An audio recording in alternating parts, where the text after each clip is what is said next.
आज सकाळी 7 वाजता नागपूर जबलपूर हायवे रोडवर अज्ञात वाहनाने एक 5 ते 6 वर्षाच्या बिबट मादीला धडक मारून प्रथम तर जखमी केले। नंतर आमच्या टीमला जशी माहिती मिळाली तसे आमची टीम तिथे पोहोचली असता ती जखमी अवस्थेत दिसली, पण नंतर लगेच त्या बिबटने जीव सोडला आणि ती मृत झाली।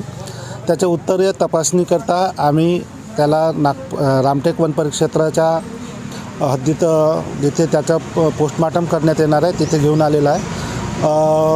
उत्तरीय तपासणीकरता आम्ही NTCAच्या पूर्ण गाईडलाईन्स नुसार त्याच्या उत्तरीय तपासणी करू। त्याकरता संबंधित NTCAचे प्रतिनिधी, मानद वन्यजीव रक्षक, डॉक्टरची टीम यांना आम्ही पाचारण केलेलं आहे। ते लवकरच इथे येतील आणि त्याचं शवविच्छेदन करून पुढील कारवाई करण्यात येणार। सदर वाहन कोणतं याबाबत आम्ही आजूबाजूचे CCTV फुटेज तपासू आणि पुढील चौकशी दरम्यान जे काही निष्पन्न होईल त्यानुसार आम्ही योग्य ती कारवाई करू।